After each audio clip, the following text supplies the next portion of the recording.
অবাক হয়ে যাবেন যে মানুষ দুনিয়াতে যখন টেনশনে পড়ে, প্রেসার বেড়ে যায় বা অন্য কোনো কারণে যখন শরীর ঘেমে যায়, বড়জোর তার গেঞ্জি ভিজে যায়, জামা ভিজে, মাথার ঘাম হয়তো পায়ে পড়তে পারে, কিন্তু আল্লাহ নবী বলছেন যে হাসরের ময়দানে এই বিচার দিবসের পরিস্থিতি দেখে মানুষের শরীর থেকে যে ঘাম বের হবে, এই ঘামগুলি 70 হাত মাটির নিচ পর্যন্ত পৌঁছে যাবে।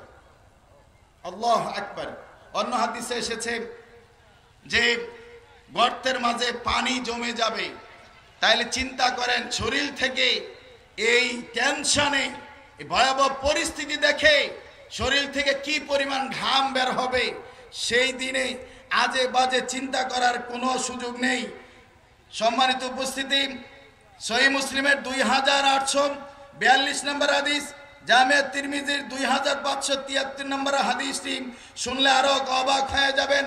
নবী সাল্লাল্লাহু আলাইহি সাল্লাম ঘোষণা করেছেন হাসরের মাঠে ভয়াবহ পরিস্থিতি উপলক্ষে, আর ইবনে মাসউদ রাদিয়াল্লাহু আনহু قال قال رسول الله صلى الله عليه وسلم ইউতি বি জাহান্নাম ইয়াউমাইযিন লাহা 70,000 জিমাম। সেই দিন জাহান্নামকে 70,000 শিকল লাগিয়ে জাহান্নামকে হাসরের মাঠে হাজির করা হবে, টেনে নেওয়া হবে। কত হাজার? 70,000। প্রতি শিকলে ফেরেশতা থাকবে 70,000। 70,000 লাগাম লাগিয়ে জাহান্নামকে টেনে আনা হবে। প্রতি লাগামে, প্রতি শিকলে থাকবে 70,000 ফেরেশতা। তারপরও জাহান্নাম তার তর্জন গর্জন এমন করবে, পরিবেশ পরিস্থিতিরা কত জটিল ও কঠিন হবে। আল্লাহ নবীর হাদিসটা থেকে সহজে বোঝা যায় এই জাহান্নামকে 70,000 শিকল লাগিয়ে হাসরের মাঠে আনা হবে। প্রতিটা শিকলে 70,000 করে ফেরেশতা থাকবে। আল্লাহু আকবার। সেই জাহান্নাম আমার আপনার জন্য তৈরি করা। যদি কেউ কোরআন সুন্নাহর আলোকে নিজের জীবন সাজাতে পারে, তার আমল আখলাক ঈমান আকীদা সাজাতে পারে, তাহলে অবশ্যই সে আল্লাহ সুবহানাহু ওয়া তাআলার ছায়াতলে, আরশের ছায়া, রহমতের ছায়াতলে নিরাপত্তা পাবে। আর যদি সে ভালো কাজ করতে না পারে, তাহলে অবশ্যই এই ভয়াবহ যেই চিত্র দাঁড়াবে, এই ভয়াবহতার শিকার হয়ে যাবে। সেখানে কষ্টে এবং দুঃখ, কষ্ট কি জিনিস ভাষায় প্রকাশ করা যাবে না। সম্মানিত উপস্থিতি, রাসূল সাল্লাল্লাহু আলাইহি সাল্লামের পক্ষ থেকে নবী মুহাম্মদ সাল্লাল্লাহু আলাইহি ওয়াসাল্লাম হাসরের মাঠের চিত্র আরো তুলে ধরেছেন। সহিহ মুসলিম 2864 নম্বর হাদিস, জামিয়া তিরমিজি 2421 নম্বর হাদিসটা পাবেন। আল্লাহ নবী বলেছে তুদনা শামসু ইয়াউমাল কিয়ামাম মিনাল খালকি হাত্তা তাকুনা মিনহুম কামিকদারে মিল। হাসরের ময়দানে মানুষের মাথার উপরে সূর্য চলে আসবে। এখন পৃথিবী থেকে 9,30,00,000 মাইল দূরে অবস্থান করছে সূর্য। সেখান থেকে তাপ দিলে চৈত্র মাসে মাঠে থাকা কঠিন হয়ে যায়। প্রায় 8 মিনিট 20 সেকেন্ড সময় লাগে সেখান থেকে আলো আসতে। তারপরও চৈত্র মাসের তাপদাহে মাঠে কর্ম করা বা থাকা কঠিন হয়ে যায়। আল্লাহ নবী বলছে মানুষের মাথার নিকটে সূর্য চলে আসবে। কতটুকু দূরত্ব? কামিকদারে মিল, 1 মিল পরিমাণ। এইটার ব্যাখ্যায় মুহাদ্দিসিনে কেরাম বলছেন হয় 1 মাইল দূরত্ব অথবা সুরমাদানির শলাকা পরিমাণ দূরত্ব। সুরমাদানির শলাকা কয় কিলোমিটার লম্বা? সুরমাদানির শলাকা কত ফুট লম্বা বলেন? সামান্য না? 3 ইঞ্চি। আমার ভাই বলছে 3 ইঞ্চি। যদি 3 ইঞ্চি হয় কামিকদারে মিল, আর অপর অর্থ যদি ধরেন 1 মাইল, ধরে নিলাম মাইলটাই ধরে নিলাম দূরে, 9,30,00,000 মাইল দূরে সূর্য থেকে তাপ দিলে যদি সহ্য না হয়, আপনি কি চিন্তা করতে পারেন যে হয় সুরমাদানির শলাকা পরিমাণ অথবা 1 মাইল দূরত্বে সূর্য যখন তাপ দিবে আমার আপনার পরিবেশ পরিস্থিতিটা কি হবে? সেই পরিস্থিতিটা হাসরের মাঠের কি হবে? সম্মানিত উপস্থিতি, আমরা দুনিয়াতে পায়ে ভর করে হাঁটি, পায়ের উপরে ভর দিয়ে হাঁটি। রাসূল সাল্লাল্লাহু আলাইহি সাল্লাম বলছেন সহিহ বুখারীর 4760 নম্বর হাদিস, আল্লাহ নবী সাল্লাল্লাহু আলাইহি সাল্লাম বলছেন কাফেরদেরকে মুখের উপরে ভর করে সেদিন চালাবেন, মাথা নিচের দিকে নয়, শুধু মুখের উপরে ভর করে চলবে, পা দুইটা উপরের দিকে থাকবে। সাহাবায়ে কেরাম জিজ্ঞাসা করেন, ইয়া রাসূলুল্লাহ, এটা কি সম্ভব? আল্লাহ নবী বলছেন যে আল্লাহ রাব্বুল আলামিন দুনিয়াতে পায়ের উপরে ভর করে মানুষদেরকে হাঁটাতে সক্ষম, তিনি সেই দুই পায়ে যাদেরকে হাঁটিয়েছেন। কোন সৃষ্টিজীব আছে দুই পায়ে হাঁটে, কোন সৃষ্টিজীব চার পায়ে হাঁটে, কোন সৃষ্টিজীব আছে পা নেই, গড়িয়ে চলে। আল্লাহ নবী বলছেন যে আল্লাহ দুই পায়ের উপরে মানুষকে দুনিয়াতে চালিয়েছেন, ওই মানুষকে আল্লাহ মুখের উপর ভর করে হাসরের মাঠে তাদেরকে হাঁটতে বাধ্য করবেন। ইন্না লিল্লাহ। সম্মানিত উপস্থিতি, দুর্ভাগ্য যেই মানুষটা হাসরের ময়দানের ভয় করে, সেই বিচার দিবসের ভয় করে, যেই বিচার দিবসের মালিক আল্লাহ সুবহানাহু ওয়া তাআলা, মালিক ইয়াউমিদ্দিন, সেই শেষ বিচারের দিবসের মালিক, সেই হাসরের মাঠের ভয়াবহ পরিস্থিতির কথা যে একটু অনুধাবন করে, সে তো কোনোদিন জুলুম করতে পারে না, সে তো সালাত ছেড়ে দিতে পারে না, সে তো আল্লাহর আদেশ লঙ্ঘন করতে পারে না, নবীর অবাধ্য হতে পারে না। পৃথিবীবাসী অবাক হয়ে যাবেন, দুনিয়াতে অনেক রাজা বাদশা আছে, দুনিয়ায় ক্ষমতা পেয়ে হাসরের মাঠের কথা বলে গিয়ে দুনিয়ার রাজত্ব, দুনিয়ার ক্ষমতা, দুনিয়ার রাজা বাদশারা মনে করে আমি এই পৃথিবীর অনেক ক্ষমতাশালী, কথা ঠিক কিনা? তাই তো সহিহ বুখারীর 4812 নম্বর হাদিস প্রমাণ করে আল্লাহ সুবহানাহু ওয়া তাআলা এই পৃথিবীটাকে হাতের মাঝে পেঁচিয়ে নেবেন, আর পরে বলবেন আইনা মুলকুল আরজ, দুনিয়ার যারা রাজত্ব করত, দুনিয়ার মালিকেরা, রাজা বাদশারা কোথায়? আজকের দিনে কোথায়? দুনিয়ার অনেক রাজা বাদশারা মনে করে আমার চাইতে ক্ষমতাধর কেউ নাই, অনেক কিছু মনে করে, কিন্তু মনে করার পরও কেউ দিনে ভাগে, কেউ রাত্রিতে ভাগে, কেউ রিকশায় চড়ে, কেউ বোরখা পরে, কথা ঠিক কিনা? মানে সীমা লঙ্ঘন করলে যার যতটুকু সীমা লঙ্ঘন হয়। আচ্ছা বলেন তো, ফেরাউনকে কোথায় মারা হয়েছিল? পানিতে না? জামাই আদর করে মারা হয়েছিল, তাই না? কি করে? পানিতে চুবাইয়া।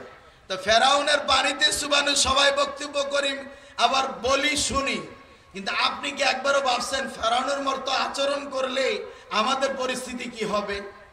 ফেরাউনের বাড়ির ধারে যেমন পানি ছিল, নদী ছিল, আপনার বাড়ির ধারে কি পানি নাই? কথা বুঝেন নাই আমার? আপনার বাড়ির পাশে সেই নদী আছে কিনা, খাল আছে কিনা, সেই স্রোতধারা আছে কিনা? সুতরাং ফেরাউন আল্লাহদ্রোহী কাজ করার কারণে, আল্লাহর বিরোধিতা করার কারণে, আল্লাহর দ্বীনের বিরোধিতা করার কারণে, আল্লাহর প্রেরিত পুরুষ নবী রাসূলদের বিরোধিতা করার কারণে যেই অপরাধে তাকে পানিতে চুবিয়ে মারা হলো, সুতরাং আজকের দিনেও সারা পৃথিবীতে কোন রাজা, বাদশা, কোন ব্যক্তি, কোন শাসক যদি ওইভাবে আল্লাহদ্রোহী কাজ করে, ফেরাউনের পরিস্থিতি যা হয়েছিল, পরিণতি যা হয়েছিল, আজও তাদের পরিণতি তা হবে, কথা ঠিক কিনা? সুতরাং সাবধান, বি কেয়ারফুল। আমাদের সকলে, আমরা কিন্তু ফেরাউনের বক্তব্য দিলে খুশি হই, কিন্তু আমরা যে জুলুম করছি, আল্লাহ নবী যে বলছে জুলমু জুলুমাতু ইয়াউমাল কিয়ামা, জুলুমটা হাসরের ময়দানে অন্ধকার হয়ে দাঁড়াবে, এইটার দিকে কি একবারও খেয়াল করছি? একবারও খেয়াল করিনি। অতএব আমাকে আপনাকে সাবধান হতে হবে, সতর্ক থাকতে হবে। সম্মানিত উপস্থিতি, অবাক হয়ে যাবেন আমরা যারা দুঃখ কষ্ট সহ্য করে তাওহীদের প্রচার প্রসারে, বিশেষ করে হাসরের মাঠকে ভয় করে আমরা যারা ঈমান লালন করে ঈমানের আলোকে চলার চেষ্টা করি, আমরা একটা বিষয় সতর্ক থাকব। আল্লাহ সুবহানাহু ওয়া তাআলা যখন এই বিচারের কাঠগড়ায় আমাদেরকে দাঁড় করিয়ে দিবেন, হাসরের মাঠে 5টি প্রশ্নের জবাব দেওয়ার আগ পর্যন্ত আমাদের নড়াচড়া করার যেমন সুযোগ নেই, পাশাপাশি সেই দিন নূহ আলাইহিস সালাম তথা আদমের সব সন্তান, বুখারী মুসলিম হাদিস প্রমাণ করে, একসাথে জড়ো হয়ে মানুষ সিদ্ধান্ত নিবে, চলো চলো বাবা আদমের কাছে যাই, এবং আল্লাহ যেন বিচার কার্যটা শুরু করে দেয়। এই ভয়াবহ পরিস্থিতিতে, এই কষ্টে, এই নির্যাতন আমরা আর সহ্য করতে পারছি না। সকল মানুষ একত্রিত হয়ে আদমের কাছে যাবে, গিয়ে বলবে, বাবা আদম, আপনি আমাদের আদি পিতা, আপনাকে আল্লাহ নিজ হাতে বানিয়েছেন, সম্মানিত করেছেন, ফেরেশতা দিয়ে সাজদা করিয়েছেন, অনেক ফজিলত বর্ণনা করে তারপরে বলবে আল্লাহ আপনাকে জান্নাতে রেখেছেন। আপনি কি দেখেন না আজকের এই পরিস্থিতি, আমরা বিপদে আছি, আপনি সুপারিশ করেন আল্লাহর কাছে। আদম স্বীকার করবে, হ্যাঁ তোমরা আমার সন্তান, তা যা বলেছো ঠিক আছে, কিন্তু আমার কাছে কোনো পাওয়ার নাই, পাওয়ারলেস। কারণ আমি আল্লাহ সুবহানাহু ওয়া তাআলা আমাকে একটা নিষেধ করেছিলেন যে ওয়ালা তাকরাবা হাযি শাজারা ফাতাকুনা মিনাজ জালিমিন। আমাকে নিষেধ করা হয়েছিল গাছের কাছে গেলে আমি জালেমদের অন্তর্ভুক্ত হয়ে যাব, কিন্তু আমি বিপদে আছি, নাফসি নাফসি বলে আদম সন্তান তথা আমাদের সকলকে তাড়িয়ে দিবেন। আমরা যাব নূহের কাছে, তাড়িয়ে দেওয়া হবে। আমরা যাব মুসার কাছে, তাড়িয়ে দেওয়া হবে। বাবা ইব্রাহিমের কাছে গেলে তাড়িয়ে দেওয়া হবে। ঈসা আলাইহিস সালামের কাছে গেলে তাড়িয়ে দেওয়া হবে। অবশেষে ঈসা আলাইহিস সালাম বলবেন তোমরা যাও, আমার কাছে নয়, নবী মুহাম্মদ সাল্লাল্লাহু আলাইহি সাল্লামের কাছে। আর নবী সাল্লাল্লাহু আলাইহি সাল্লাম তখন মাকামে মাহমুদের কাছে সাজদায় পড়ে ইয়া রাব্বি হাবলি উম্মতি, ইয়া রাব্বি হাবলি উম্মতি বলে কাঁদবেন। আল্লাহ সুবহানাহু ওয়া তাআলা তখন ডেকে বলবেন ইয়া মুহাম্মদ ইরফা রাসাকা সালতুতা ওয়াসফিতু সাফা, আল্লাহু আকবার। হে মুহাম্মদ মাথা উত্তোলন করুন, আজকে যা সুপারিশ করবেন মঞ্জুর করা হবে, আপনি যা চাইবেন তাই দেওয়া হবে। সেই নবীকে আমরা ভুলে গেলাম, সেই নবীকে ভুলে গেলাম। তাই তো এই নবীর অনুসরণের মধ্য দিয়ে আমরা যেন মহাশরের ময়দানের পরিবেশ পরিস্থিতিটাকে অনুধাবন করে আমরা যেন কোরআন সুন্নাহর আলোকে আমরা একটু নিজেদেরকে সেইভাবে তৈরি করি। কারণ সেই হাশরের মাঠে আমাদের সকলকে সেখানে উঠতে হবে, বিচারের সম্মুখীন হতে হবে। আল্লাহ সুবহানাহু ওয়া তাআলা আমাদের প্রতি দয়া করুন। অতএব বিশেষ করে এই পূর্বাচল জিকে ফাউন্ডেশনের আজকের এই প্রোগ্রামে যারা সার্বিক সহযোগিতা করে আজকের এই প্রোগ্রাম আলহামদুলিল্লাহ বাস্তবায়ন হয়েছে, আল্লাহ সুবহানাহু ওয়া তাআলা তাদেরকে দুনিয়া এবং আখিরাতে কল্যাণ দান করুক। এবং আপনারা যারা মিডিয়ার ভাই সহ বিভিন্নভাবে সার্বিক সহযোগিতা করেছেন সকলকে দুনিয়া এবং আখিরাতে কল্যাণ দান করুক। সম্মানিত উপস্থিতি, আল্লাহ সুবহানাহু ওয়া তাআলা আমাদের পথ থেকে কোরআন সুন্নাহর আলোকে আমাদেরকে কবুল করুক, মহাশরের ভয়াবহ পরিস্থিতি থেকে আমাদেরকে পরিত্রাণ দিক। আসসালামু আলাইকুম ওয়া রাহমাতুল্লাহ। প্রথমত আখলাকের বিষয়টা অত্যন্ত ব্যাপক। একজন মুমিনের আখলাক তার রবের সাথে কেমন হবে, একজন মুমিনের আখলাক তার রাসূলের সাথে কেমন হবে, একজন মুমিনের আখলাক তার প্রতিবেশীর সাথে কেমন হবে, একজন মুমিনের আখলাক তার আত্মীয় স্বজনের সাথে, তার পিতা মাতার সাথে, তার সন্তান সন্ততির সাথে, পৃথিবীর সমস্ত মুসলিমদের সাথে, কাফেরদের সাথে, বৃদ্ধদের সাথে, নারীদের সাথে, বাচ্চাদের সাথে কেমন হবে, এটা কিন্তু অত্যন্ত ব্যাপক বিষয় এবং প্রত্যেকটাই আলাদা আলাদা অধ্যায়। আমি সেই দিকে যাব না। তবে যে রমাদান মাস আমাদের সামনে আগত কড়া নাড়ছে, সেই রমাদান কিন্তু এমন একটি মাদ্রাসা যার মাধ্যমে কিন্তু মুমিন ব্যক্তি তার আখলাকও পরিশুদ্ধ করতে পারে। কারণ সিয়াম রাখলাম কিন্তু আমি আখলাক ঠিক করতে পারলাম না, আমার চরিত্র ঠিক করতে পারলাম না, তাহলে ওই সিয়াম কিন্তু আমার কোনো কাজে আসবে না। মাল্লাম ইয়াদা কাওলা যুরি ওয়াল আমালা বিহি ফালাইসা লিল্লাহি হাজাতুন ফি আন ইয়াদা তাআমাহু ওয়া শারাবাহু। যে ব্যক্তি মিথ্যা কথা বা কাজ বা অনর্থক কথা বা কাজ পরিত্যাগ করতে পারলো না, তার না খেয়ে থাকায় আল্লাহ তাআলার কোনো প্রয়োজন নেই। তাহলে আমার আখলাক যদি আমি পরিশুদ্ধ করতে না পারি, তাহলে আমার শুধু এটা না খেয়ে থাকাই হবে। প্রকৃত যে সিয়ামের মর্যাদা সব সেটা কিন্তু আমি লাভ করতে পারবো না। এই জন্য মুমিনের জীবনে আখলাকের গুরুত্বটা অত্যন্ত ব্যাপক। সম্মানিত উপস্থিতি, আখলাক আসলে কি আমি ইঙ্গিত দিয়েছি কিছুটা, কিন্তু এই সংক্ষিপ্ত সময়ের মধ্যে যদি আমি বোঝানোর চেষ্টা করি তাহলে কয়েকটা মূলনীতির দিকে আমাদেরকে ফিরে যেতে হবে। আমাদের সালাফরা আখলাক বিষয়ে কি বলছেন? আখলাকের সংজ্ঞা দিতে ইবনুল কাইয়িম রাহমাতুল্লাহ আলাইহি তিনি বলছেন হুয়া বাদলুন নাদা, দানশীলতা, উদারতা, ওয়াকাফুল আদা, কষ্ট দেওয়া থেকে বিরত থাকা, ওয়াহতিমালুল আদা, কষ্ট বহন করা, কষ্ট সহ্য করা, ওয়া তালাকাতুল ওয়াজ, হাস্যোজ্জ্বল চেহারা। সংক্ষিপ্ত কথায় মাত্র 4টা কথা বলেছেন। আব্দুল্লাহ ইবনে মুবারক রাহিমাহুল্লাহ উনি আবার 3টার কথা বলেছেন। বাসতুল ওয়াজ, হাস্যোজ্জ্বল মুখ, ওয়া বাদলুল মারুফ, উত্তম জিনিস দান করা, ও কাফুল আদা, কষ্ট দেওয়া থেকে বিরত থাকা। তিনি এখানে 3টার কথা বলেছেন। বাস্তবে যদি আমরা একটু চিন্তা করি, উত্তম চরিত্রের বিষয়গুলো এই 3টা বা 4টার মধ্যে চলে আসবে, সবগুলোর মধ্যে যদি আমরা গভীরভাবে দৃষ্টি দেই। প্রথম আমি সিরিয়াল ছাড়াই শুরু করি, কষ্ট সহ্য করাটা। কষ্ট সহ্য করা, ধৈর্য ধারণ করা, এটা কিন্তু উত্তম চরিত্রের অন্যতম একটা দিক। এটা কিন্তু আমাদের জন্য অনেক কঠিন। এটাকে হয়তো আমরা উত্তম চরিত্রের অন্তর্ভুক্ত মনে করি না, কিন্তু বাস্তবে কিন্তু এটা উত্তম চরিত্রের অন্তর্ভুক্ত। আল্লাহ রাসূল সাল্লাল্লাহু আলাইহি ওয়াসাল্লাম বলছেন, সূরা তিরমিজির হাদিস, তিনি বলছেন, ইন্নাল মুসলিম ইযা কানা ইউখালিতুন নাস ওয়া ইয়াসবিরু আলা আদাহুম খায়রুম মিনাল মুসলিম আল্লাযী লা ইউখালিতুন নাস ওয়া লা ইয়াসবিরু আলা আদাহুম। যে মুসলিম ব্যক্তি মানুষের সাথে মিশে, মানুষের সাথে চলাফেরা করে এবং তাদের থেকে পাওয়া কষ্ট সহ্য করে, সে ওই মুসলিম থেকে উত্তম যে মানুষের সাথে মিশে না এবং তাদের কষ্টও সহ্য করে না। এখানে কয়েকটা বার্তা আমরা পেলাম। মানুষের সাথে মেশাটাকে উত্তম চরিত্রের অন্তর্ভুক্ত বলা হয়েছে।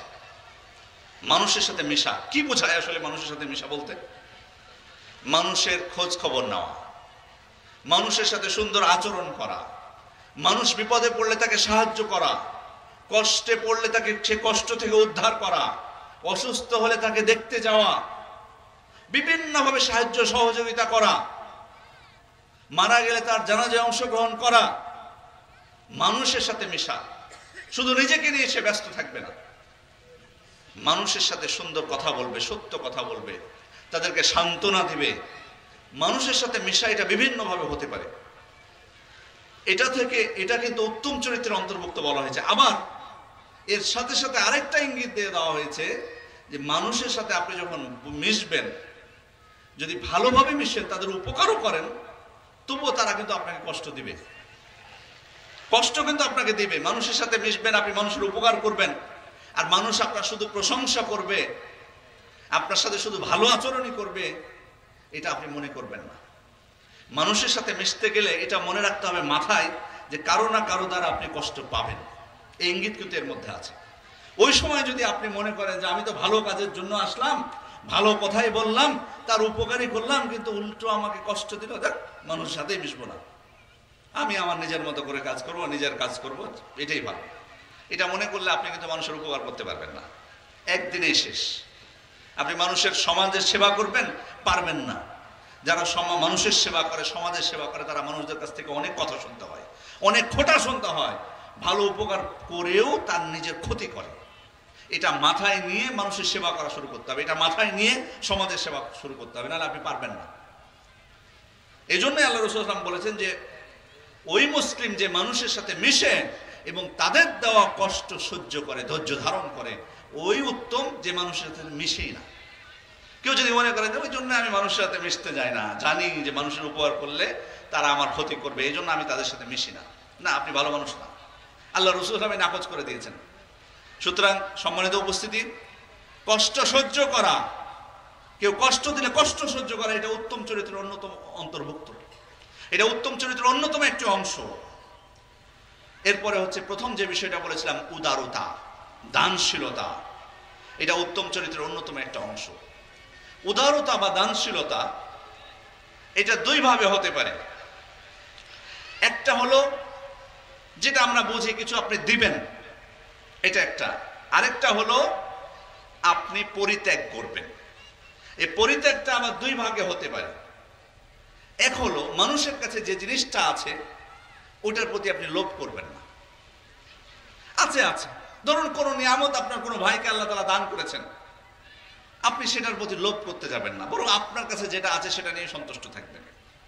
সেটা তার কাছে চাইতে যাবেন না। ধরুন আপনার কাছে নাই, কিন্তু তার কাছে চাইতে যাবেন না। আপনার নিজের কাছে আল্লাহ তাআলা আপনাকে যা দিয়েছেন, আপনার যেটুকু আছে সেটুকু নিয়ে আপনি সন্তুষ্ট থাকবেন। চুরি তো করবেন না, ছিনতাই তো করবেন না, জোরপূর্বক তো তার কাছ থেকে নেবেন না, তার কাছে চাইতেও আপনি যাবেন না। এটা হলো ছাড় দেওয়া, এটা একটা প্রকার। দ্বিতীয় হলো যে আপনার কোনো হক মানুষের কাছে আছে, সে হয়তো আপনার হকটা ফিরে দিতে পারছে না, যে কোনো কারণে হোক, আপনি তখন তাকে মাফ করে দিবেন, ক্ষমা করে দিবেন। এর তো অনেক ফজিলত আমরা জানি।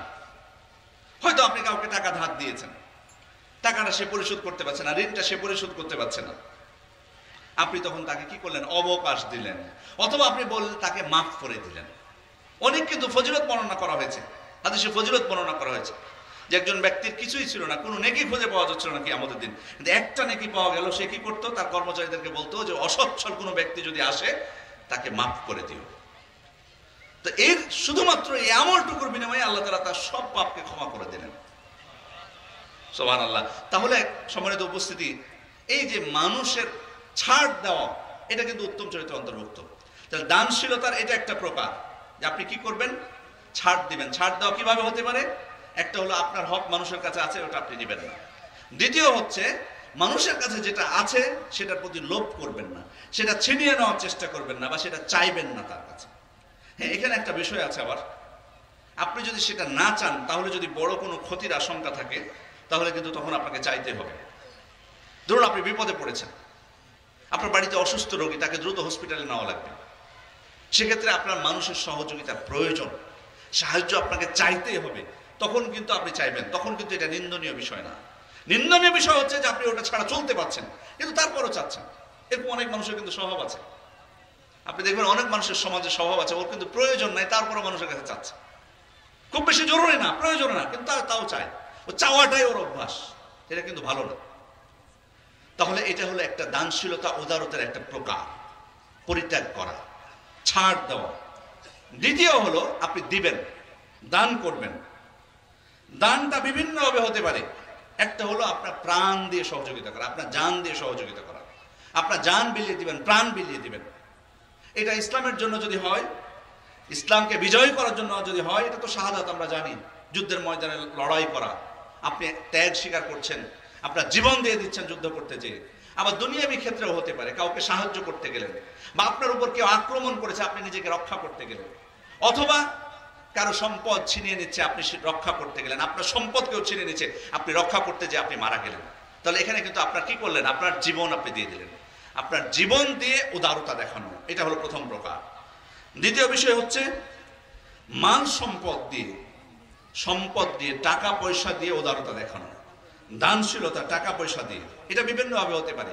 কল্যাণকর যে কোনো ক্ষেত্রে আপনি দান করবেন, অথবা কাউকে বিপদে পড়েছে, ঋণ চাচ্ছে, বাস্তবে তার ঋণ প্রয়োজন, আপনি তাকে ঋণ দিলেন। এটা হলো টাকা পয়সা দিয়ে উদারতা, দান করা। সম্মানিত উপস্থিতি, এরপর হচ্ছে প্রভাব প্রতিপত্তি। প্রভাব, ক্ষমতা। আপনার হয়তো সমাজে একটা অবস্থান আছে, আপনার হয়তো সরকারি কোনো পদ আছে, বিপদে পড়েছে কোনো মানুষ, নিরপরাধ কোনো মানুষকে হয়তো শাস্তি দেওয়া হচ্ছে। যদি আপনি পারেন আপনার অবস্থানের কারণে বা আপনার পদ দিয়ে তার কিছু উপকার করতে, এটাও কিন্তু দানশীলতা। এখানে কিন্তু আপনি কোনো টাকা পয়সা ব্যয় করলেন না, আপনার জীবন দিয়ে দিলেন না, শুধুমাত্র আপনার ক্ষমতা আছে, ওই ক্ষমতাটুকু কি করলেন, ভালো কাজে খাটালেন। কিন্তু খারাপ কাজে হলে, অন্যায়ের পক্ষে হলে, এটা আবার কি, এটা আবার দানশীলতা হলো না। কোনো বাস্তবে কোনো অপরাধের পক্ষে আপনি সুপারিশ করলেন কোথাও যে, এটা কিন্তু নিন্দনীয় বিষয়। কিন্তু কোনো ভালো মানুষের পক্ষে যদি আপনি সুপারিশ করেন, এটা প্রশংসনীয় বিষয়। এটা হলো দানশীলতা, উদারতার অন্তর্ভুক্ত। তাহলে নিজের জান দিয়ে, মাল দিয়ে, প্রভাব প্রতিপত্তি, ক্ষমতা দিয়ে। এরপর হচ্ছে আপনার জ্ঞান দিয়ে, ইলম দিয়ে আপনি মানুষকে দান করবেন। মানুষ আপনার কাছে চাইনি, তবু আপনি মানুষকে আহ্বান করছেন, ভাই আসুন আপনাদেরকে দুইটা কথা বলি, আপনাদেরকে এই বিধানটা আমি শিখিয়ে দিই। এই যে এটাও কিন্তু উদারতা, দানশীলতা। জ্ঞান দিয়ে, আপনাকে টাকা খরচ করতে হচ্ছে না, আপনি জ্ঞান বিতরণ করছেন শুধুমাত্র। আবার অনেক সময় আপনার কাছে চাইতে পারে, কোনো প্রশ্ন করলো, তখন আপনি প্রশ্নের উত্তর দিলেন। এখানে কিন্তু টাকা খরচ হলো না, কিন্তু আপনি তার উপকার করলেন। এটাও কিন্তু দানশীলতা। এই জন্য ইলমের মাধ্যমে, জ্ঞানের মাধ্যমে। পঞ্চম প্রকার হচ্ছে যে আপনি আপনার শরীর দিয়ে, আপনার শক্তি দিয়ে সহযোগিতা করবেন।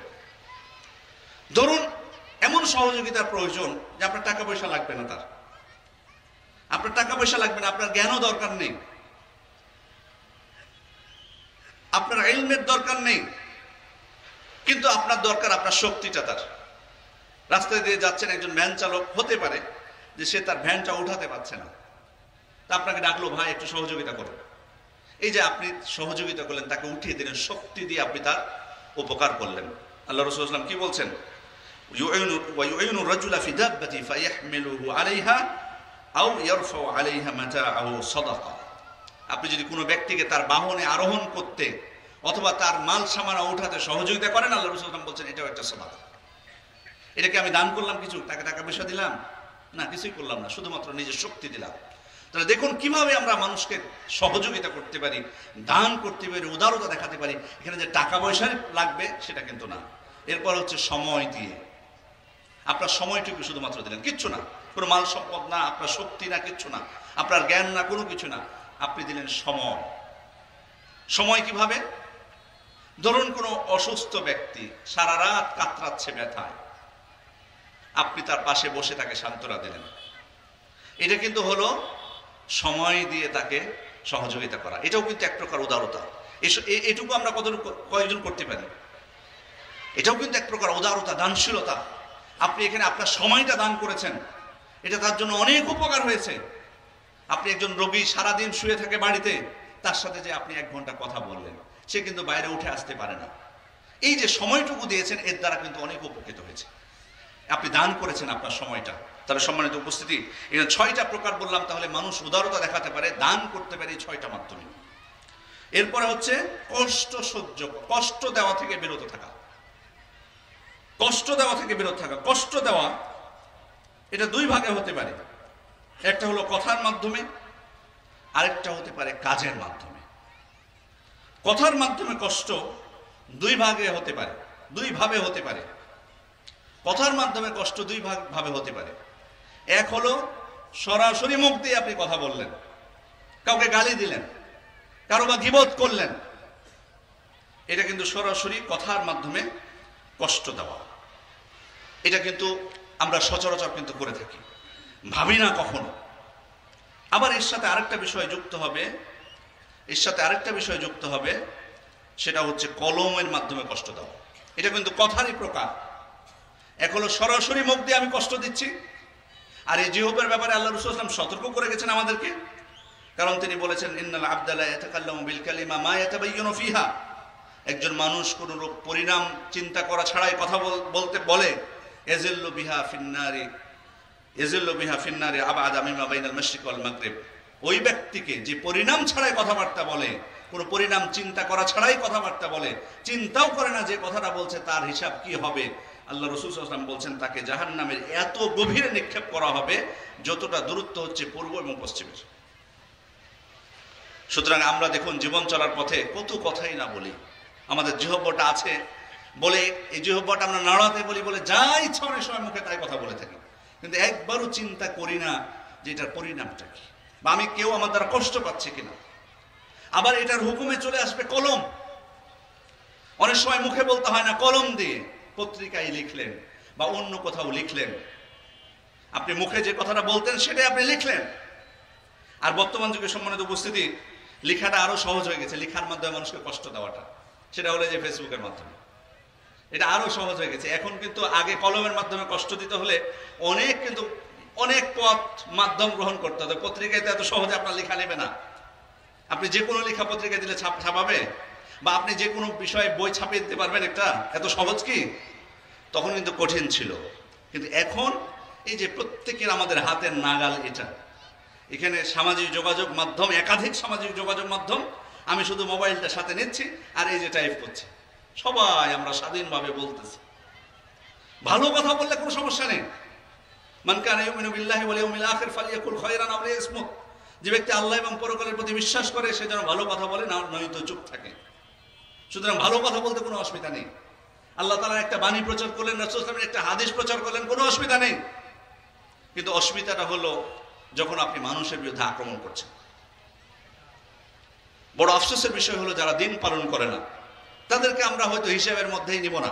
হিসাবের মধ্যে নিব না বলতে দাওয়াতের ক্ষেত্রে না, ওটা আমি বলছি না। দাওয়াত তো অবশ্যই দিব, দাওয়াত তো অমুসলিমদের কাছে দিব।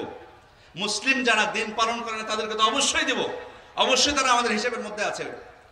কিন্তু আমি বলতে চাচ্ছি যে তারা তো, তাদের দ্বারা অনেক কিছুই বলা সম্ভব, কিন্তু আমরা যারা দিন পালন করি, আর শুধু দিন না বরং বিশুদ্ধ যেটা কোরআন এবং সহিহ সুন্নাহ সালাফদের মানহাজ অনুযায়ী দিনকে গ্রহণ করা, যারা আমরা গ্রহণ করছি, আমরাও কিন্তু কেন যেন এলোমেলো হয়ে গেছে। আমরাও কিন্তু বলার সময়, লেখার সময় আমরাও কিন্তু আমাদের জিহ্বাটা নিয়ন্ত্রণ করতে পারছি না, আমাদের কলমটা নিয়ন্ত্রণ করতে পারছি না, আমাদের আঙ্গুলটা নিয়ন্ত্রণ করতে পারছি না। যা ইচ্ছা চোখের সামনে আসছে আমি কমেন্ট করে ফেলছি, যা ইচ্ছা আসছে আমি পোস্ট করে ফেলছি। কিন্তু যাদের সম্পর্কে বলছি, আমরা কি একবার চিন্তা করেছি কি বলছি আমি? ভুল ধরিয়ে দেওয়া যাবে, ভুল সংশোধন করে দেওয়া যাবে কারো ভুল হলে। আলেমরা যে ভুল করে না সেটা না, আলেমরা ভুল করতে পারে।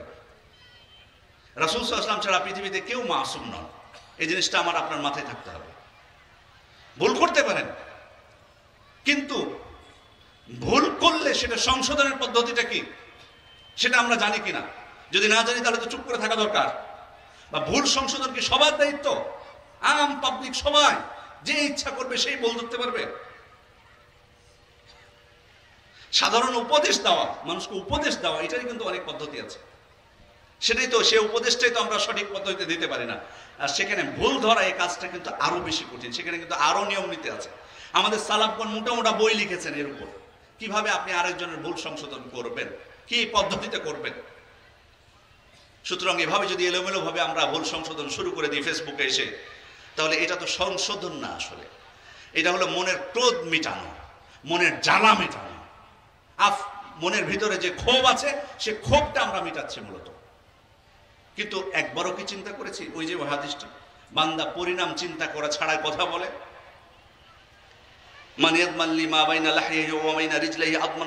যে ব্যক্তি এই দুই চোয়ালের মাঝের বস্তু এবং দুই পায়ের মাঝের বস্তুকে হেফাজত করবে, হেফাজতের দায়িত্ব নিবে বা হেফাজতের গ্যারান্টি দিবে, আমি তাকে জান্নাতের গ্যারান্টি দিচ্ছি, জান্নাতের নিশ্চয়তা দিচ্ছি। সম্মানিত উপস্থিতি, তারা আমাদের আরো সজাগ হওয়া দরকার। আমরা আলেমদের ক্ষেত্রে, সাধারণ মানুষের ক্ষেত্রে গীবত করা, তাদেরকে গালি দেওয়া, তাদের বিরুদ্ধে আক্রমণ করা, সেটাকে ইসলাম বৈধতা দিয়েছে? সাধারণ আপনার কোনো মুসলিম ভাইকে আপনি আক্রমণ করবেন, আপনি তাকে ব্যথা দিবেন, এটা যদি অনুমতি না দেওয়া হয়ে থাকে, তাহলে যখন আলেমদের ক্ষেত্রে কথা বলবেন তাহলে আরো বেশি আমাদের সতর্ক হওয়া উচিত ছিল। কিন্তু আমরা সীমা লঙ্ঘন করছি, আমরা যা ইচ্ছা তাই বলছি। আমাদের খেয়াল করা উচিত আমি যার সম্পর্কে বলতেছি তার তুলনায় আমার যোগ্যতাটা কতটুকু।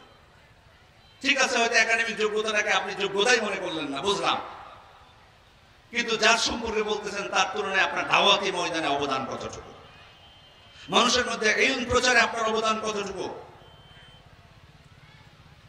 আল্লাহ তাআলার কাছে সব থেকে এই চিন্তাটা যদি করি আমি, আপনি কি হলফ করে, শপথ করে, আল্লাহর নামে কসম করে বলতে পারবেন আপনি যার বিরুদ্ধে আক্রমণ করছেন তার তুলনায় আপনি আল্লাহর কাছে উত্তম? এটা বলতে পারবেন?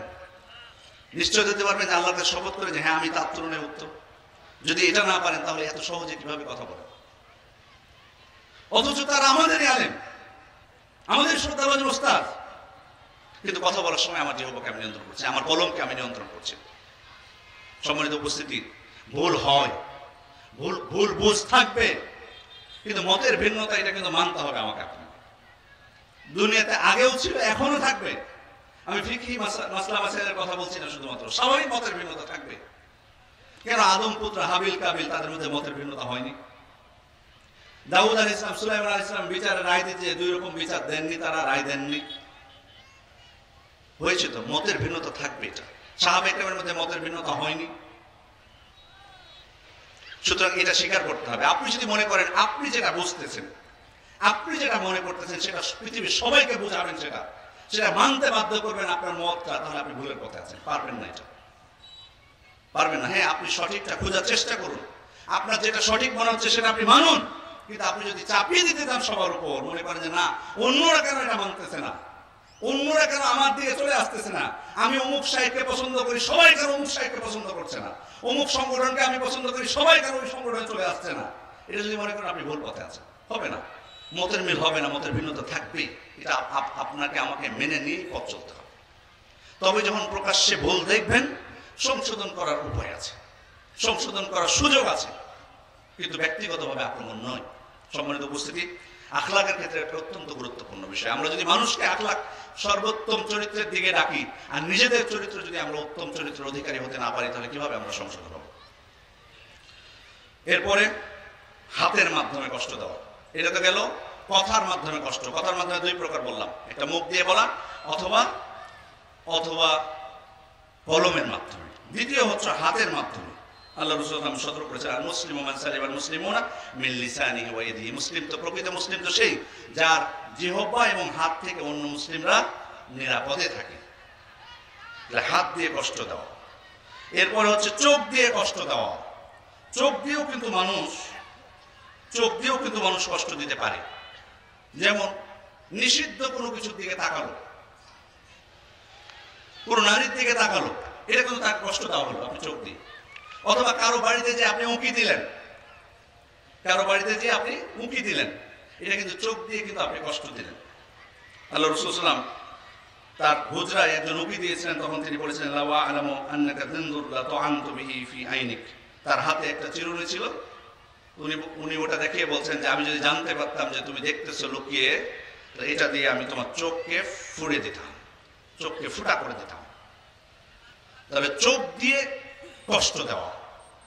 এরপর হচ্ছে ইশারার মাধ্যমে, ইশারা করে শুধুমাত্র চোখের ইশারা হোক বা হাতের ইশারা হোক, এভাবে কিন্তু মানুষকে কটাক্ষ করা যায়। আর পবিত্র কোরআনে যে একটি সূরা আছে আমরা জানি, হুমাজা, ওয়াইলুল লিকুল্লি হুমাজাতিন লুমাজা, এই সূরার ব্যাখ্যায় মুফাসসিরগণ হুমাজার ব্যাখ্যায় বলেছেন চোখ এবং হাতের ইশারায় নিন্দা করা। হুমাজা বলতে বোঝায় চোখ এবং হাতের ইশারায় নিন্দা করা। মুখ আপনার কথা বলবেন, আপনি নিন্দা করার সময় মুখকে জিহ্বাকে ব্যবহার করবেন না, বরং চোখ দিয়ে অথবা হাত দিয়ে এমন ভাবে ইশারা করবেন, এটাই হবে নিন্দা। সম্মানিত উপস্থিতি, এরপর হচ্ছে কান দিয়ে কষ্ট দেওয়া। কিভাবে কান দিয়ে কিভাবে কষ্ট দেওয়া হতে পারে? যেমন কেউ হয়তো আপনাকে এমন কথা বলা বলি করছে, দুইজন মিলে আপনাকে শোনাতে চাচ্ছে না, তবু আপনি কান দিয়ে সেটা শোনার চেষ্টা করছেন। কারো বাড়িতে তারা গোপন কথা বলছে, অথচ কান লাগিয়ে দিয়েছেন। জাসুসি করা, গোয়েন্দাগিরি করা খুব খারাপ। এটা কানের মাধ্যমে আপনি কষ্ট দিলেন, আপনাকে শোনাতে চাচ্ছেন। তারা চাই না যে তাদের কথা আপনি শুনুন, কিন্তু আপনি শুনতেছেন। মান তাতাব্বা আওরাতা আখিল মুসলিম তাতাব্বা আল্লাহু আওরাতাহু। আপনি যদি আপনার মুসলিম ভাইয়ের ত্রুটি খুঁজতে যান, এভাবে আল্লাহ তাআলা আপনার ত্রুটিগুলোকে প্রকাশ করে দেবেন। ওমান তাতাব্বা আল্লাহু আওরাতাহু ইয়াফদাহু ওয়ালাউ ফি জাওফি রাহলি। আর আল্লাহ যদি কারো ত্রুটি প্রকাশ করে দেন, তাকে অপমান করে ছাড়বেন, যদিও সে উটের হাওদার ভিতর থাকে। সম্মানিত উপস্থিতি, এটা হলো কান দিয়ে মানুষকে কষ্ট দেওয়া। এরপরে শেষ পয়েন্ট যেটা নিয়ে আমরা আলোচনা করব, মানুষ কষ্ট দেয় কোন ক্ষেত্রে, কষ্ট দেওয়ার জায়গাগুলো কোথায়। একটা হলো দিনের ক্ষেত্রে কষ্ট দেওয়া। এটা বিভিন্নভাবে হতে পারে। যে কষ্টের সম্মুখীন আমাদের ভাইরা অনেক জায়গায় হচ্ছে, যেমন ধরুন একটা মসজিদ তৈরি করছে, সেখানে কোরআন এবং সুন্নাহর বিধিবিধান অনুযায়ী তারা সালাত আদায় করবেন, কিন্তু সেখানে বাধা দেওয়া হচ্ছে, মসজিদ ভেঙে ফেলা হচ্ছে, মসজিদে আগুন দেওয়া হচ্ছে। এটা কিসের ক্ষেত্রে কষ্ট দেওয়া হলো? দিনের ক্ষেত্রে কষ্ট দেওয়া হলো। আবার অনেক ভাইদেরকে মসজিদে যাওয়াই নিষেধ করে দেওয়া হয়, হারাম করে দেওয়া হয়। কমিটি রেজুলেশন পাঠ করে বিভিন্ন আমাদের ভাইরা যারা বিভিন্ন এলাকায় আছে, আপনারা তো আহলুল হাদিস এলাকায় বসবাস করেন অনেকে, এই কষ্টগুলো আমরা যারা বসবাস করি আমরা বুঝি না। আমাদের কিছু ভাই আছেন এক গ্রামে, উনি একাই, তো কমিটি থেকে রেজুলেশন করে যে ব্যক্তিকে অমুক ব্যক্তি এর পর থেকে মসজিদে আসতে পারবে না, বা আসলেও তাকে এইভাবে তাকে সালাত আদায় করা লাগবে। এটা কিসের ক্ষেত্রে কষ্ট দেওয়া হলো? দিনের ক্ষেত্রে কষ্ট দেওয়া হলো। অথবা দিন পালন করার ক্ষেত্রে বাধা সৃষ্টি করা, অথবা দিন পালন করার কারণে তাকে কটাক্ষ করা, ঠাট্টা তামাশা করা। আপনি হয়তো দাঁড়িয়ে রেখেছেন, আপনাকে নিয়ে মশকরা করতেছে। আপনি একজন বোন হয়তো পর্দা করতেছে, তাকে নিয়ে মশকরা করতেছে, ঠাট্টা করা। এটা হলো দিনের ক্ষেত্রে কষ্ট দেওয়া। এরপর হচ্ছে সম্পদের ক্ষেত্রে কারো সম্পদ আত্মসাৎ করা, ছিনিয়ে নেওয়া। আল্লাহ তাআলা বলছেন ওয়ালা তাকুলু আমওয়ালাকুম বাইনাকুম বিল বাতিল, তোমরা একে অপরের সম্পদ অন্যায়ভাবে ভক্ষণ করো না।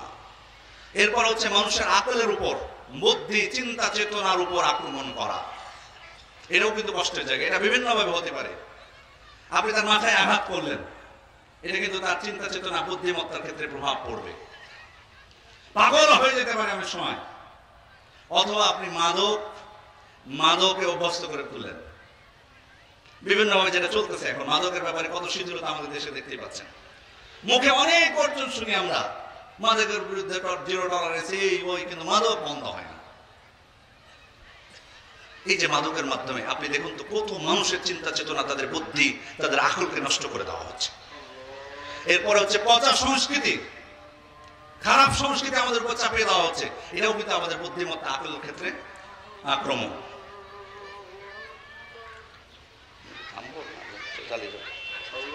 এরপর হচ্ছে নফস, আপনার শরীরের উপর আক্রমণ করা, আপনার আত্মার উপর আক্রমণ করা, আপনাকে হত্যা করা, আপনাকে আঘাত করা, এরপরে হচ্ছে আপনার ইজ্জত সম্মানকে নষ্ট করা। এগুলো হলো কষ্টের জায়গা। এরপরে কষ্ট সহ্য করা। কষ্ট সহ্য করার ক্ষেত্রে আমি পূর্বেই বলেছি যে আমাদের জীবন চলার পথে যদি মানুষের আমরা উপকার করতে চাই, সমাজের যদি বিন্দুমাত্র উপকার করতে চাই, তাহলে কিন্তু আমাকে কিন্তু সেখানে কিন্তু আমার উপর আক্রমণ করা হবে, আমাকে কিন্তু আঘাত করা হবে। কারণ উপকার করলে আপনার কেউ না কেউ দেখবেন যে অপকার করছে, কিন্তু ওই অবস্থায় আপনাকে ধৈর্য ধারণ করতে হবে, কষ্ট সহ্য করা। বিভিন্নভাবে মানুষ আপনাকে কষ্ট দিতে পারে। যেমন দিনের ক্ষেত্রে আমরা যে বিষয়টা বললাম কিছুক্ষণ আগে, দিনের ক্ষেত্রে কষ্ট দেওয়া, এই কষ্ট যদি আমরা ধৈর্য ধারণ না করি তাহলে কি আমরা ফল পাবো? কখনোই কিন্তু আমি ভালো ফল পাবো না। আমাকে সর্বোচ্চ ধৈর্য দিতে হবে। আল্লাহ রাসূল কতটুকু ধৈর্য ধারণ করেছিলেন, তিনি দাওয়াতের জন্য কত ধৈর্য ধারণ করেছেন, কত কষ্ট সহ্য করেছেন। সাহাবায়ে কেরাম যারা আল্লাহ রাসূলের দাওয়াতে প্রথম দিকে সাড়া দিয়েছেন, তারা কত ধৈর্য ধারণ করেছেন। প্রথম 3 বছর গোপনে দাওয়াত দিয়েছেন আল্লাহ রাসূল সাল্লাল্লাহু আলাইহি ওয়াসাল্লাম। সাহাবায়ে কেরামের এক একজনের উপর কত জুলুম নির্যাতন, বেলাল রাদিয়াল্লাহু, আম্মার বিন ইয়াসির রাদিয়াল্লাহু থেকে শুরু করে কত সাহাবায়ে কেরাম, আল্লাহ রাসূল সাল্লাল্লাহু আলাইহি ওয়াসাল্লামের উপর শুধু মানসিকভাবে তার উপর টর্চারি করা হয়নি, বরং শারীরিকভাবেও তাকে আঘাত দেওয়া হয়েছে। কত কষ্ট সহ্য করেছেন তিনি। চাচা আবু তালেব পাশে ছিলেন, আল্লাহর রহমতে সহযোগিতা করেছেন, কিন্তু যখন মারা গেলেন তার স্ত্রী খাদিজা রাদিয়াল্লাহু আনহা, এরপর আবু তালেব মারা গেলেন, তারপর খাদিজা রাদিয়াল্লাহু আনহা মারা গেলেন। এরপর তিনি আশা নিয়ে বের হলেন তায়েফের উদ্দেশ্যে। ভাবলেন সেখানে যদি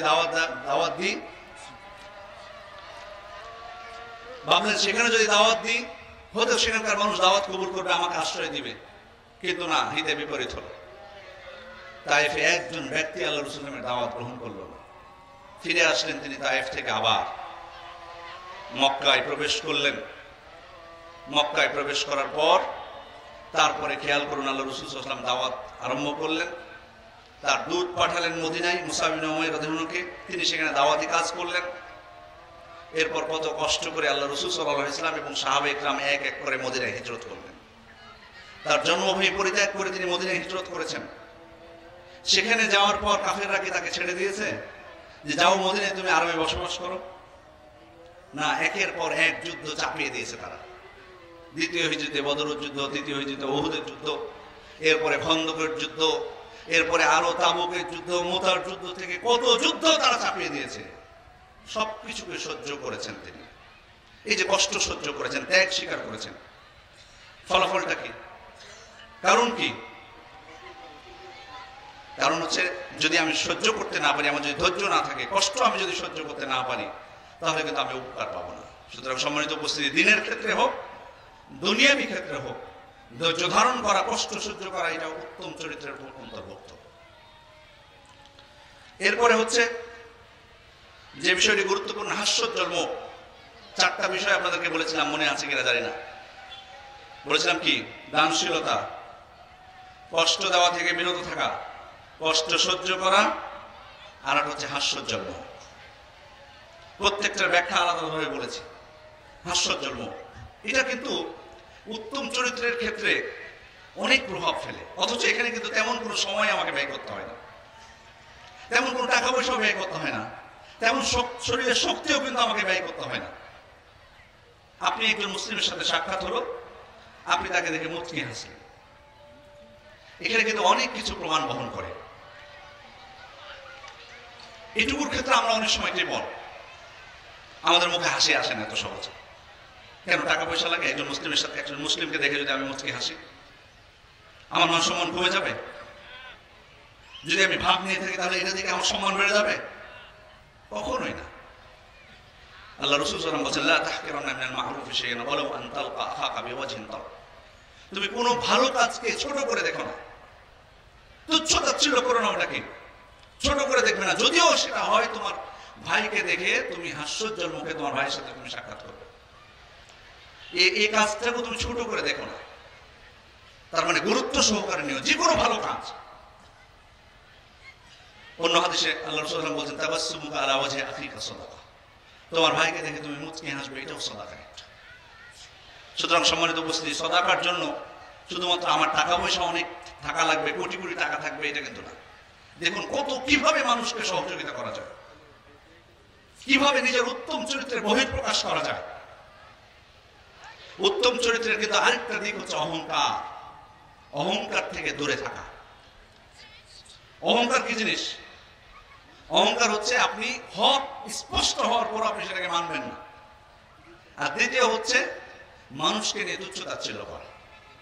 এটা হচ্ছে অহংকার। এই অহংকার থেকে দূরে থাকা, হিংসা বিদ্বেষ থেকে দূরে থাকা। এই অহংকার, এই হিংসা বিদ্বেষ মানুষের কিন্তু অগ্রগামিতার ক্ষেত্রে, অগ্রগতির ক্ষেত্রে বাধা। এটা আমাদেরকে মনে রাখতে হবে। আপনি আগাতে পারবেন না। আপনি যদি আপনার অন্তরে যদি হিংসা আপনি লালন করেন, আপনি বেশি দূর আগাতে পারবেন না। ওই হিংসায় আপনি জ্বলে পড়ে মরবেন। হিংসুকের সব থেকে বড় শাস্তি হলো সে নিজে কখনো শান্তি পায় না অন্তর থেকে, কারণ অন্তর থেকে সবসময় জ্বলে। আর অহংকার যদি চলে আসে, তাহলে আপনি কিন্তু আর বেশি অগ্রসর হতে পারবেন। আপনি মনে করবেন যে আমি চূড়ায় পৌঁছে গেছি, সেটা ইলম অর্জনের ক্ষেত্রে হোক বা দুনিয়ার অন্য কোনো ক্ষেত্রে হোক, কখনোই এর মধ্যে আসা যাবে না। সম্মানিত উপস্থিতি, এই দুইটা খুবই খারাপ কোন অন্তরের অসুখগুলোর মধ্যে এমন অসুখ যেটা মানুষের জীবনকে খুব সহজে ধ্বংস করে দেয়। যাই হোক, উত্তম চরিত্রের বিষয়টা, প্রথমে যে বিষয়টা আপনাদেরকে বলেছিলাম আলোচনার শুরুতে, যেটা অত্যন্ত ব্যাপক একটা বিষয়, অত্যন্ত ব্যাপক একটা বিষয়। কিন্তু আমরা কয়েকটা মূলনীতির মাধ্যমে ইবনে কাইয়িম রাহমাতুল্লাহ আলাইহি এবং আব্দুল্লাহ ইবনে মুবারক রাহিমাহুল্লাহ তারা যে সংজ্ঞা দিয়েছেন উত্তম চরিত্রের, সেই সংজ্ঞাগুলোর যদি আমরা একটু ভাবি, তাহলে আমরা দেখবো আমাদের জীবনের উত্তম চরিত্রের যে দিকগুলো, সেগুলো সবগুলো চলে আসতেছে। আল্লাহ রাসূল সাল্লাল্লাহু আলাইহি ওয়াসাল্লামকে আল্লাহ তাআলা প্রেরণ করেছিলেন উত্তম চরিত্রের পূর্ণতা দেওয়ার জন্য।